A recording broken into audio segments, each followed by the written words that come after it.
Yeah, we actively cultivated on-stage personalities and on-stage personas. My on-stage persona of The Undertaker, it was a character I would slip into. We actually started off, and this was in probably '91, we started off actually wearing like these kind of strange see-through masks that we got from the fancy dress shop, but they looked really, really sinister because you could kind of half see your face through them.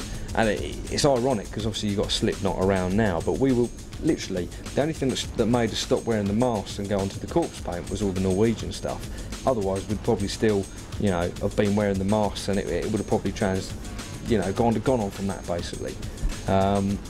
So the kind of the imagery, it started off with masks, and then the masks got too hot to wear, and then when all the Norwegian stuff came in, we were like, well, brilliant, you know, we don't have to wear these horrible masks anymore. Like little games and stuff, you know, which was really good fun, but it was all just in character, you know, it was all part of developing the whole bigger than reality side of things.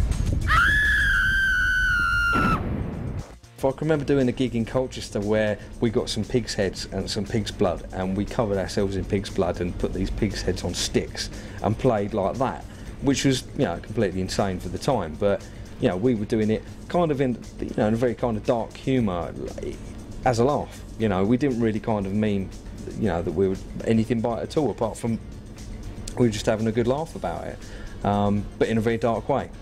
I think showing that we were extreme. Realistically, we kind of showed more in the music we were playing and the kind of styles we were kind of, you know, bringing in and kind of using in the music. I mean, you know, I mean, we're obviously very open to the kind of satanic and, you know, occult side of things, and that's what we are influenced by, the kind of, you know, the politics of those things and the way those things come across. You know, that influences, I think, you know, as people and at the time as musicians as well. But the kind of Devil's Church and everything, it was, you know, realistically, we were just turning up to a venue and playing a gig. It was a really, really kind of innocent but very exciting period. There was these two promoters, what are called Carl and Mark, that used to run a promotions company called the Syndicate. And they were a northern-based kind of duo, and they used to put on a lot of the gigs up at the Royal Court in Liverpool, and they used to put gigs on, basically, you know, Wrexham Memorial Hall and a lot of kind of northeast and northwest venues. And they just got our tape and liked it and just put us on. Because at the time, we were kind of, you know, because we were influenced by the kind of Norwegians and that side of stuff, we were putting the kind of corpse paint on and doing that kind of thing. And at the time in the UK, no one else was doing it, you know. Yeah, the Syndicate helped us a lot. They were the first people really to give us a decent support slot. A large influence on bringing the keyboards more into the sound of things was Paradise Lost's Gothic album, and purely coincidentally, before we'd really even started to take much influence from it, the Syndicate put us on in the Royal Court in Liverpool with Paradise Lost. You know, which was really cool, and obviously, like, we were just a bunch of kids prepared to play for free, you know, pay for the van ourselves and whatever, so the guys from the Syndicate were well chuffed, you know, they could have a support anywhere they liked for any of the decent bands coming over, from a half-decent UK act, and, you know, they wouldn't have to pay us anything, so yeah, I mean, they did all right out of it as well, but they certainly gave us our first sort of foot up the ladder.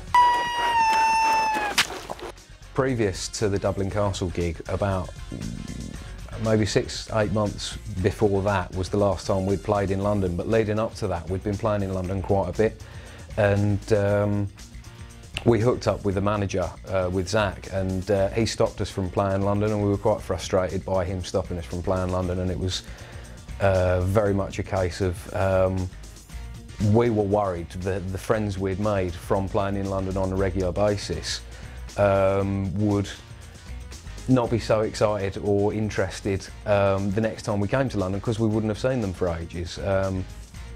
In our naivety, obviously, it worked completely the opposite way. We didn't play in London for several months, and then when we did play, we played in the Dublin Castle, which could hold, I guess, just under 200 people. And we'd been pulling couple of hundred people to our show, so we got to the Dublin Castle, and I was a bit depressed, because I was thinking, oh, you know, we're going to play this little gig and it's going to only be half full, and you know, no one's going to be interested because we haven't been here for ages. And turned out like 300 or 400 people turned up, and they were like queuing out through the bar and round the corner and up the road, and completely packed the place out. I mean, just more people than I've ever seen in a place that size. And it worked really well because obviously the rumours went round the London scene that, oh, you know, if you want to go and see Cradle of Filth, get there early because they're packing places out now. A couple of months later, we played the marquee and headlined it and filled the place up, and you know, we were over the moon. We'd never even dreamed of playing the marquee, let alone playing it and filling it up. We played this thing called the Day of Death in 1992, and there was My Dying Bride headlined, Anathema played, Decomposed at the time, which is another London band. Salem Orchid played, which ironically enough features the two main members from Agricocker, which is a band that I now manage. Again, it was a very kind of underground but a very special gig because there was a lot of kind of Birmingham influences there up at the Tufnell Park Dome. You know, My Dying Bride now are a big band, and so are Anathema. So it was kind of almost like a showcase for a lot of the emerging talent in the UK. So we actually recorded our demos in Jim's caravan, which is a friend of ours. He had a caravan in a field. The first demo was actually recorded around our drummer's house, Darren at the time, on my 4-track. The second demo was recorded in Jim's caravan, and so was the third demo. And literally it was just a little caravan with a kind of an 8-track studio inside. And we paid him probably 150 quid or whatever it was to go and record the demos in there. We did a short feature in Kerrang which asked for new bands because we wanted to start a label. Originally I worked for Vinyl Solution, which dealt with Cancer, Bolt Thrower, other sort of metal bands. And then when they asked me if I wanted to take it over, I said yes, but I didn't want to carry on with the name, so I wanted to start my own label. I would call it Cacophonous. And you know, I would start advertising to get demos. Originally we were just going to do 7 inches, because at the time 7-inch singles were very popular in the genre. You know, colour vinyl limited to 1,000. So I got a few demos from bands. Then at the end of '92, I received a demo, Total Fucking Darkness, and I phoned up Cradle of Filth because I really believed this is the first band I've seen in the UK since Venom that were using satanic imagery, but at least using it, you know, in an intelligent manner as I saw it. And I thought, yes, it's definitely a band I wanted to work with. It was really what I had in mind for the label. And then talks went on over spring of '93. I met them in Chelmsford, which is where I live, and they all sort of turned up in a car. And I have to say, initially when they got out of the car, they looked a bit nervous, because obviously that whole thing about labels and label people, you know, being young. You know, we shook hands and so on and so forth. But you know, they're very personable. You know, I took an instant liking to them, and you know, we did hang around a lot after that, going to pubs and you know, stuff like that. So yeah, they were definitely you know, quite gregarious, and not really like, you know, perhaps their stage persona would present them.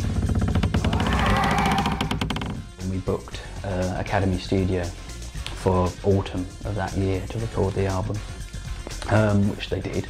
I think it took about 3 weeks or so, because I was up there all the time, like with the, you know, to look after the band, but you know, to be there at the recording and mastering. And really, you know, Cacophonous launched itself, you know, with the release of the Cradle